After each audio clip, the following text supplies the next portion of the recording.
Բարև ձեզ, Ստեփան Գրիգորյան YouTube-յան ալիքի մասնակիցներ,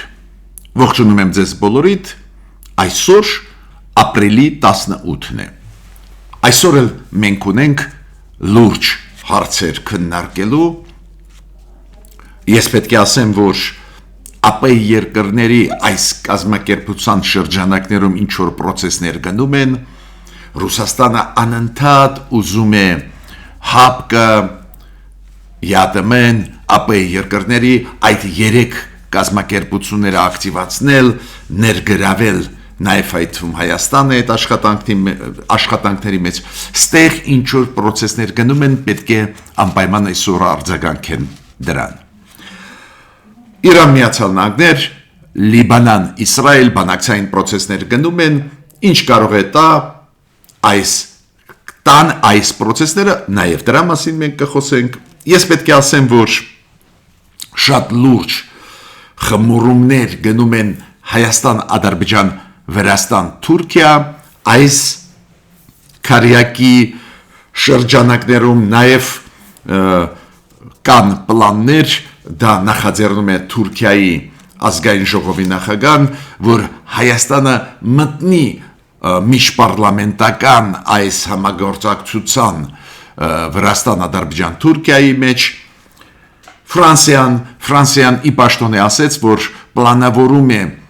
մայիսի 4-ին ստորագրել Հայաստանի հետ, երբ որ Երևանում կանցնի եվրոպական քաղաքական համայնքի գագաթնաժողովը, Ֆրանսիան ի պաշտոնե հայտարարեց, որ պլանավորում է ստորագրել Հայաստանի հետ ռազմավարության նշանակություն համաձայնագիր, պայմանագիր, որ մենք անցնում ենք ռազմավարական գործընկերության փուլ։ Ներքին քաղաքական հարցերին մասամբ ես կանդրադառնամ, դուք գիտեք Նիկոլ Փաշինյանի ելույթները վերջի 2-3 օրը ազգային ժողովում, նաև նվիրված ընդդիմադիրներին, նաև նվիրված Սամվել Կարապետյանի կուսակցությանը, բավական ես կասեի կոշտ արտահայտություններ, բավական կոշտ ձևակերպումներ այդ կուսակցության նկատմամբ, անձամբ Սամվել Կարապետյանի նկատմամբ, Սամվել Կարապետյանը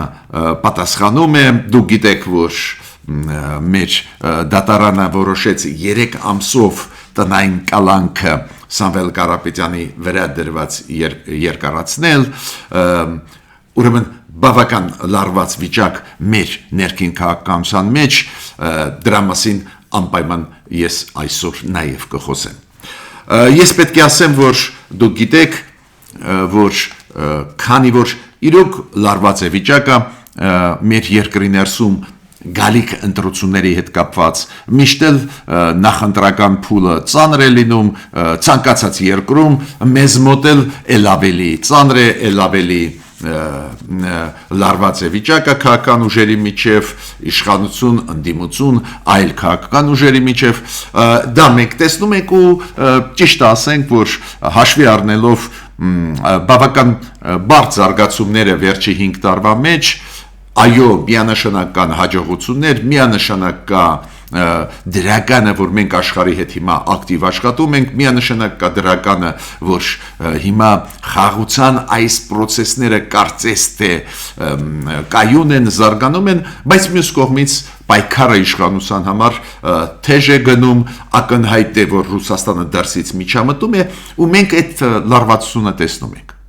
Ու եթե դուք հիշում եք, ես պարբերաբար ձեզ ներկայացնում էի ու կշարունակեմ դա անել մեր մարզիկների, սպորտսմենների հաջողությունները։ Պարբերաբար ձեզ ներկայացնում էի մեր հաջողությունները, օրինակ գիտության ոլորտում, առանձին գիտնականների հաջողությունները, մեր հայտնի հայերի, աշխարհով մեկ գտնվող, ապրող եւ Հայաստանում, ովքեր հաջողություններ է հասնում։ Ինչու ես դա անում էի ու կանեմ ու կշարունակեմ, քանի որ դա մի քիչ մեզ լիցքաթափում է։ Մենք հասկանում ենք, որ մեր ազգը իրոք տաղանդավոր է, իրոք աշխատասեր է, իրոք մենք հաջողությունների հասնում ենք, տարբեր ոլորտներում, նաև սպորտի ոլորտում, նաև գիտության, այդ օրինակները ձեզ բերում եմ, բայց այսօր ես ուզում եմ նաև մշակույթի ոլորտից օրինակներ դրական բերել, մեծ դրական հաջողությունների, երևացող հաջողությունների։ Օրինակ մի իմ շատ մոտ ինձ համար հարազատ մարդ նվիրեց Գաբրիել Մանուկյանի նկարիչի ալբոմը, մեծ գիրք հրատարակված, բավական որակյալ հրատարակություն, գունավոր սիրուն, այս մեջ հայտնի նկարիչը, ասեմ ձեզ Գաբրիել Մանուկյանը ինքը հայտնի նկարիչ է, ես չէ որ պետք է իրան ռեկլամ անեմ, ինքը 2015 թվից վաստակավոր նկարիչ է Հայաստանի, ինչքան հասկանում եմ ինքը հիմա գտնվում է Միացյալ Նահանգներում ու այնտեղ է ստեղծագործում, բայց ինչու ես այդ օրինակը բերեցի, երբ որ ինձ այդ ալբոմը, այդ գիրքը մեծ հրատարակված նվիրեցին, ես նստեցի, սկսեցի նայել ու հիացած էի։ Գիտեք, ես մշակույթի ոլորտի մասնագետ չեմ, դուք գիտեք, ես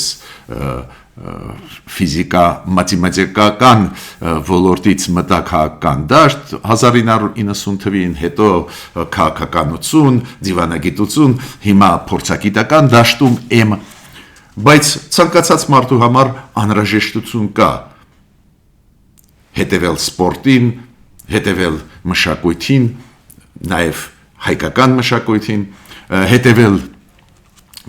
այլ ոլորտներին, որ մի քիչ մեր ուղեղը հանգստանա։ Տեսակ ինչ լարված վիճակ է, այսօր էլ մենք քննարկենք լուրջ հարցեր, լիցքաթափումը մեզ օգնում է, մեզ տալիս է հենց մշակույթի ոլորտը։ Ու ես շատ ուրախ եմ, որ ավելի մոտիկից ծանոթացա այս աշխատանքների հետ Գաբրիել Մանուկյանի մեր հայտնի նկարիչի, գիտեք, ես հիացած էի ուղղակի, անսպասելի գույներ, անսպասելի թեմատիկ այդ նկարները, օրինակ շրջիկ երաժիշտների այդ ցանկը իր նկարների ինձ վրա շատ լավ տպավորություն, շատ լուրջ տպավորություն թողնեց ու դա այդ կարծիքը նաև կարևոր է։ Գիտեք, մի բանը, որ մշակույթի գործիչներ, հայտնի դեմքեր, այդ որ ասում են իսկուստվավետ բան, ովքեր մեկնաբանում են, գովում են, դա պարզ է, կարևոր է։ Բայց մարդ, որը զբաղվում է քաղաքագիտությամբ, զբաղվում է այս քաղաքական ոլորտով, անկախ իր հայացքով նայելով, եթե գոհ է ու դրականացում են, դա էլ է շատ կարևոր նաև անձամբ այս նկարիչի համար։ Դրական լիցքեր ինքը ինձ տվեց ու ես խորհուրդ եմ տալիս այս մեջ նկարիչի անպայման աշխատանքները նայել։ Գիտեք, ինտերնետ հիմա կա, Google կա եւ այլ խնդիր չկա մտնել, գտնել աշխատանքները այս մարդու նաև կարելի է ձեռք բերել այս հրատարակված Փայլուն ալբոմը իր նկարներով, այդ գիրքը Փայլուն հրատարակված գունավոր, բայց դա մեզ հանգստացնում է։ Ու երկրորդը, այո, ես հպարտ եմ, որ այս ձևի հայեր կան մշակույթի ոլորտում, սպորտում, տաղանդավոր մարդիկ, մեծ ճանապարհ անցած մարդիկ, նաև երիտասարդ սպորտսմեններ, դա մեզ ոգևորում է, օրինակ ինձ շատ է ոգևորում, որ և մշակույթի, և սպորտի, և այլ ոլորտներում մենք այդքան շատ ունենք տաղանդավոր մարդկանց։ Հիմա ես ուզում եմ սկսել մեր այսօրվա հանդիպումը։ Ապրիլի 18, այսօր մի հատ էլ ուզում եմ կրկնել, ես ասեցի ձեզ, որ ԱՊ երկրների շրջանակներում ինչ-որ խմորումներ են գնում, Ռուսաստանը և ԱՊ երկրների քարտուղարությունը պլանավորում է մայիսի 22-ին ԱՊ երկրների կառավարության ղեկավարների գագաթնաժողով անցկացնել, դա կլինի Տաջիկստանում, ոչ, դա կլինի Թուրքմենստանում, մայիսի 22-ին, Դու գիտեք, որ ու ես դες ասել եմ, որ Մոլդովան վերջնականորեն որոշում ընդունեց դուրս գալ ԱՊ-ի երկրներից, ապրիլ ամսին դիմում ի պաշտոնե դիմում ուղարկեցին ԱՊ-ի երկրների քարտուղարությանը ու դուք գիտեք ԱՊ-ի երկրների պայմանագրի համաձայն ուղիղ 1 տարի հետո ապրիլ ամսին 2027 թվի Մոլդովան վերջնական դե յուրե դուրս կգա ԱՊ-ի երկրների կառույցից, այո, ֆիզիկապես հիմա էլ իրանք դուրս եկան դե ֆակտո, բայց դե յուրե 1 տարուց հետո դա կգրանցվի, պարզ է Ռուսաստանը մտահոգված է, դու գիտեք, որ երեք Պուտինը հավաքեց Ռուսաստանի անվտանգության խորհուրդը քննարկելու ԱՊ-ի երկրների մեջ եղած իրավիճակը ակնհայտ է, դա կապված է նաև նրա հետ, որ Մոլդովան դուրս եկավ ԱՊ-ի երկրներից։ Ես պետք է ասեմ, որ երեք ապրիլի 17-ին Մոսկվայում կայացավ ԱՊ-ի երկրների նախարարների նիստը, նախարարների խորհրդի նիստը, շատ ուրախ եմ, որ Հայաստանը մասնակցեց ցածր մակարդակով, փող արտգործնախարարի մակարդակով, քանի որ նիստը արտգործնախարարների նիստներ, ԱՊ-ի երկրների մի շարք երկրների նախարարներ կային, բայց Հայաստանը ներկայացված էր փող արտգործնախարարի մակարդակով։ Քանի որ ժամանակը ցույց է տալիս, որ ինստիտուտները միջազգային, որտեղ որ գլխավոր դերում է Ռուսաստանը, ի օգուտ հայ ժողովրդի չեն աշխատում, ի օգուտ Հայաստանի չեն աշխատում, հապկի պատմությունը դուք գիտեք, ԵԱՏՄ-ում անընդհատ մեզ հաթաթային տալիս, սպառնում են, հոգնեցինք այդ սպառնալիքներից, ու հիմա ԱՊ-ի երկրների ինստրումենտը այդ մեխանիզմով ուզում են մեզ խեղճացնել, Հայաստանը ցույց է տալիս իր խասյաթը։ Դա շատ լավ է, որ այս նիստին մենք փող նախարարի մակարդակով ենք, այլ ոչ թե նախարարի, քանի որ մենք դրանով ցույց ենք տալիս մեր դժգոհությունը, օրինակ այն հարցում, որ մեր ընտրությունների մեջ Ռուսաստանը ուզում է մխրճվել։ Շատ կարճ ուզում եմ ասել Իրան Միացյալ Նահանգներ, Լիբանան Իսրայել բանակցությունների մասին։ Պարզ է բոլորս ուրախ ենք, որ Լիբանանը Իսրայելի հետ ինչ որ բան ստորագրեց։ Զինադադար, համագործակցություն եւ այլ։ Բայց ճիշտը ձեզ ասեմ, դա չի աշխատի, բացատրեմ ինչու, քանի որ մեջը Հեզբոլան չկա։ Լիբանանի ներսում Հեզբոլան մեծ ազդեցություն ունի ու Հեզբոլան զինված է։ Լիբանանի բանակը թույլ է, չի կարող զինաթափել, բայց դրանից Հեզբոլան ունի իր ֆրակցիան Լիբանանի պարլամենտում եւ այլ, ու անտեսել իրանց ստորագրել փաստաթուղթ, քիչ հավանական է, որ արդյունք կտա։ Բայց այնուամենայնիվ, ես միանշանակ ողջունում եմ ու ողջունեց մեր կառավարությունը, որ դա ստորագրվեց, քանի որ դեպի դրականը ցանկացած քայլ պետք է ողջունել։ Բայց արդյունք կլինի թե ոչ, կասկածում են, քանի որ Հեզբոլան շատ մեծ ազդեցություն ունի եւ պետական համակարգում Լիբանանի եւ պարլամենտում։ Միացյալ Նահանգներ Իրան։ Օրը մեջ մենք լսում ենք իրար հակասող հայտարարություններ։ Տասնյակ, մեկը չի, երկուսը չի։ Տրամպի կողմից, իրանցիների կողմից ու մեկ չես հասկանում ինչ է կատարվում։ Բայց եթե խորը ուսումնասիրում ես, տեսնում ես, որ կողմերը նաև տանում են ինֆորմացիոն պայքար։ Օրինակ Դոնալդ Տրամպը ասեց, որ այո, այս անգամ ամեն ինչ լավ կլինի Իրանի հետ, երեք ինքը ասեց, քանի որ Իրանը համաձայնվեց հրաժարվել հարստացված ուրանից։ Այսօր իրանցիք ասեցիք, այս ձևի բան չի եղել, խաբում է ձեզ Դոնալդ Տրամպը։ Ուրեմն բարդ է գնում process-ը, բայց ես ցանկացած դեպքում ողջունում եմ, որ զինադադարը շարունակվում է։ Հիմա շատ կարևոր զարգացումներ Հայաստան, Վրաստան, Ադրբեջան, Թուրքիա։ Հիկմետ Գաջիևը ես ասել եմ ու հիշում եք ասել եմ, որ ինքը ոչ միայն պաշտոնյա է բարձր Ալիևի, Իլհամ Ալիևի ադմինիստրացիայում, նաև իրոք շատ վերլուծական միտք ունեցող դեմք է։ ու ինքը ինչ ասեց։ Ինքը ասում է, որ այս խաղաղության process-ը Հայաստանի հետ պետք է ի վերջո անցնի դեպի իրականացում։ Ինքը ինչ նկատի ունի։ Այս TRIP Դոնալդ Տրամփ ծրագրի հետ կապված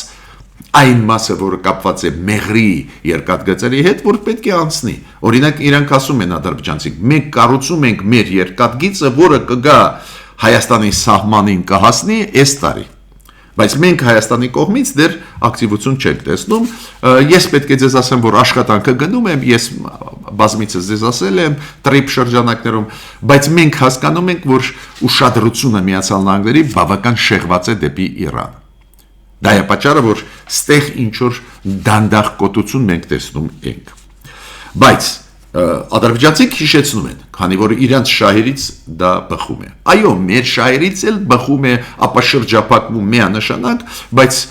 մենք այն ռեսուրսը չունենք, որ արագ սկսենք վերականգնել մեղրի երկաթգիծը, այդ Դոնալդ Տրամփ ծրագիրը իրականացնել, ամերիկացիք պետք է առաջերտին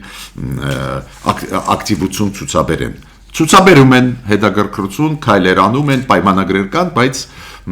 պատերազմը Իրանի հետ ուշադրությունը ամերիկացիներին շեղեց։ Հաջիևը նաև ասաց, որ Թուրքիան էլ իր քայլերը անում է Հայաստանի նկատմամբ, հիմա մենք սպասում ենք։ Բացի դրանից Հաջիևը ասաց, որ խաղաղության պայմանագիրը մենք կստորագրենք, երբ որ փոխվի սահմանադրությունը Հայաստանի։ Այդ դիրքորոշումը մենք գիտենք, կարծես թե մեծ հաշվով նորություն չկա, բայց ես պետք է ասեմ, որ տոնը ասված բավական մեղմ էր, նորմալ էր, ու ստեղ ես մեծ հաշվով մեծ բացասական ոչ մի բան չեմ տեսնում, բացի դրանից մենք ինքներս ուզում ենք, որ մեր կառավարությունը ու Ամերիկայի կառավարությունները իրոք արագացնեն այս TRIP ծրագրի իրականացումը։ Ալիևը հանդիպեց Էրդողանի հետ, դուք գիտեք, այս հայտնի Անտալիայի դիվանագիտական ֆորումում հանդիպեցին ու Էրդողանը նորից նախագահ Թուրքիայի նշեց, որ իրանք նորմալացումը, կարգավորումը Հայաստանի հետ հարաբերությունների Ադրբեջանի հետ են անում եւ միասին ենք դա անում Ադրբեջանի հետ, то есть կոորդինացնում ենք Ադրբեջանի հետ, դա էլ մեզ համար նորություն չի, իրանք ասում են այո, մենք ուզում ենք բարելավել հարաբերությունները Հայաստանի հետ, կարգավորել, բայց մենք այդ ամեն ինչը անում ենք Ալիևի հետ։ Ինչ է դա նշանակում? Դա նշանակում է, որ այն պահանջը, որը Ալիևը դնում է սահմանադրությունը փոխեք, որ խաղաղության պայմանագիրը կնքենք, այն պահանջը, որ բավարարեք Ադրբեջանի այս պահանջը Թուրքիան միայն այդ դեպքում սահմանը կբացի, այդ նախապայմանը մնում է մեր առջև դրված։ Հաջիևը նաև ասեց մեկ միտք, որ Հայաստանի, Վրաստանի եւ Ադրբեջանի միջև լավ համագործակցություն է գնում տարածաշրջանում։ Նույն դուք գիտեք այդ ապրանքները, որոնք Ռուսաստանից, Ադրբեջանով, Վրաստանով, Հայաստան մտնում են, այն արևտուրը, որը սկսվեց Ադրբեջանի հետ, պարզ է դա տարածաշրջանային համագործակցություն է։ Անտալիայի ֆորումում ես ձեզ զգուշացրեցի, Հայաստանը մասնակցում է տեղակալի մակարդակով, Վահան Կոստանյանի մակարդակով ու կայացավ հանդիպում Վահան Կոստանյանի Թուրքիայի փոխարտգործնախարարի հետ։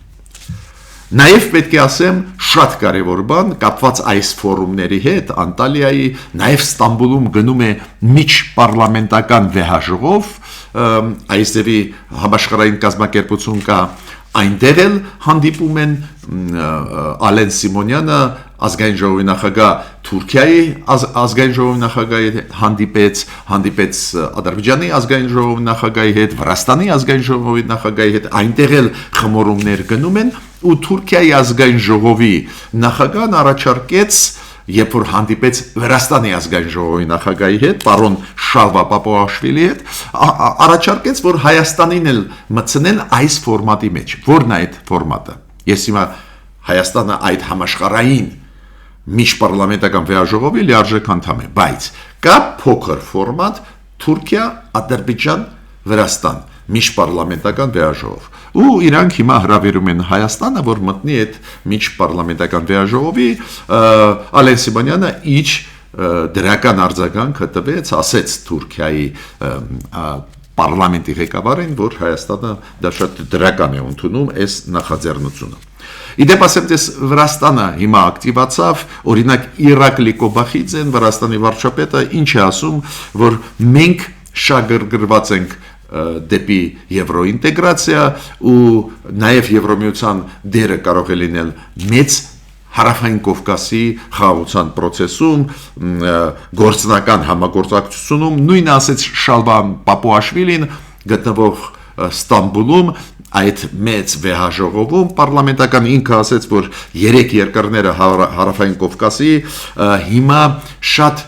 առաջ են տանում իրենց սուվերենության իրավունքները, իր անկախության եւ ազգային շահերը առաջ են տանում, դա է հիմքը, որ հիմա Հարավային Կովկասում ակտիվ համագործակցություն է գնում։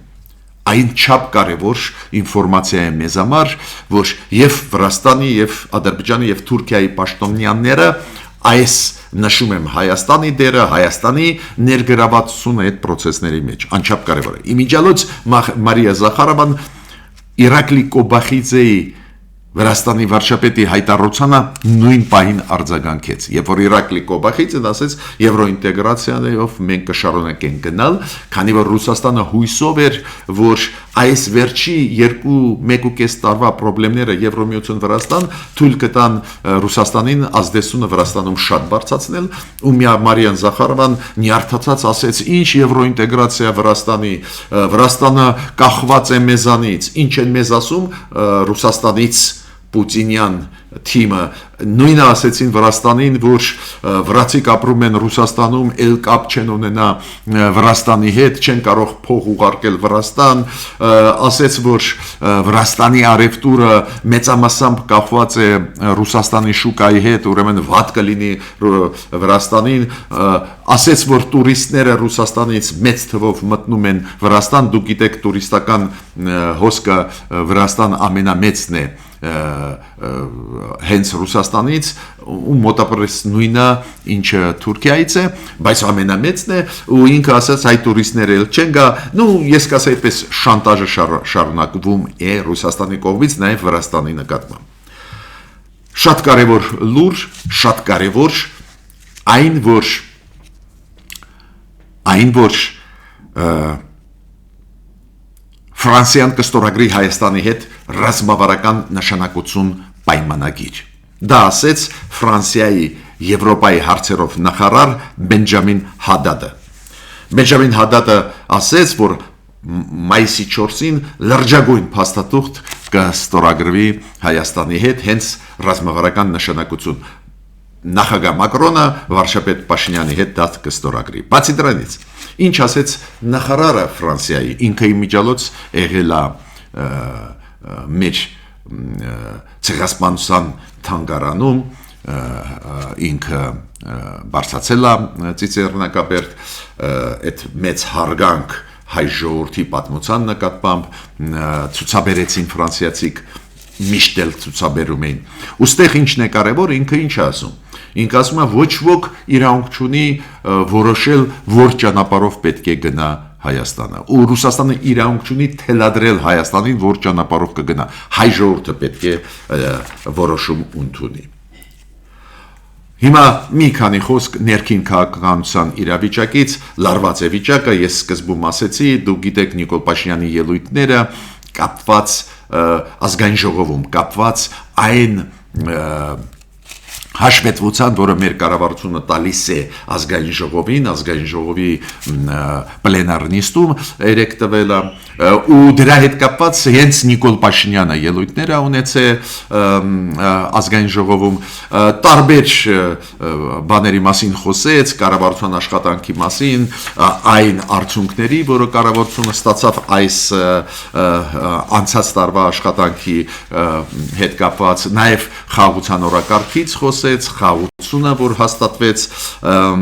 նաև տնտեսական ոլորտում հաջողությունների ես դրա մասին հիմա չեմ ուզում դրան անդրադառնալ ինձ համար կարևոր է այն մասը որտեղ որ քաղաքական բանավեճեր ընդդիմության հետ երբ որ Նիկոլ Փաշինյանը իր ելույթում բավական կոշտ ձևակերպումներով քննադատում էր ընդդիմադիրներին նաև այդ թվում Սամվել Կարապետյանին եւ իր կուսակցությանը այդ ես ինչի հիշեցնում եմ քանի որ դա ցույց է տալիս ինչքան լարված է վիճակը Հայաստանի ներսում դուք գիտեք երեք դատարանը հակակոռուպցիոն այդ ինստիտուտի պետական դատարանը որոշում ընդունեց 3 ամսով երկարաձգել տնային կալանքը դրված Սամվել Կարապետյանի վրա 3 ամսով բայց այնտեղ բացառություն կային օրինակ որ ինքը իրավունք ունի տալ ինտերվյու հարցազրույց բայց ինչ եմ ուզում ասել իր կողմից էլ Սամվել Կարապետյանը երբ որ ասեցին որ Նիկոլ Փաշինյանը ձեզ քննադատում է նաև այդում ասում է եթե ընդդիմությունը գա իշխանության որ կսկսվի պատերազմ Սամվել Կարապետյանը բավական ասեմ ձեզ կոշտ պատասխանեց ինքը ասեց որ բուժման կարիք ունի վարչապետը ինչը դրանով ուզում ասել լարված է հարաբերությունները այդ տարբեր ուժերի ղեկավարների միջև մի կողմից Նիկոլ Փաշինյանը իր կուսակցությունը, մյուս կողմից այդ պրոռուսական ուժերը ու դա ընդհանուր լարված մթնոլորտ է ստեղծում։ Քաղաքական այս պայքարի տրամաբանությունից պարզ է ելնում է, որ գլխավոր թեկնածուները, գլխավոր ուժերը, որոնք ունեն մեծ շանսեր հաղթող դուրս գալ, այդ գլխավոր իշխող եւ ընդդիմադիր ուժերը պարզ է իրենց մեջ բախումը քաղաքական ավելի հավանական է քան վիճել այլ ուժերի հետ ում հնարավորությունները շատ ու շատ ավելի համեստ են իրանք կարողան նույնիսկ չկարողանան 4% արգելքը այդ բարիերը հաղթարել որ մտնեն պարլամենտ պարզ է որ խոշոր խաղացողների միջև գլխավոր պայքարը մենք տեսնում ենք որ գնում է բայց ցանկացած դեպքում լարված է վիճակը իրար քննադատելը առանձին դեպքերում սուր խոսքերով չափանցնող մենք դա տեսնում ենք լարված է իրավիճակը նայենք ոնց է զարգանալու բայց մենք մեր աշխատանքը կշարունակենք որ հայությունը սփյուռքայությունը եւ Հայաստանի Հանրապետության քաղաքացիները ունենան օբյեկտիվ ինֆորմացիա կատարելու իրենց ընտրության համար քանի որ ընտրությանը պետք է մասնակցենք մեր կարծիքը ասենք ամեն մեկը մեր կարծիքը ունենք բայց ձևավորել այս կարծիքը պետք է ունենալով բազմակողմ ինֆորմացիա ես ավարտեցի իմ ելույթը միջ նոր հանդիպումներ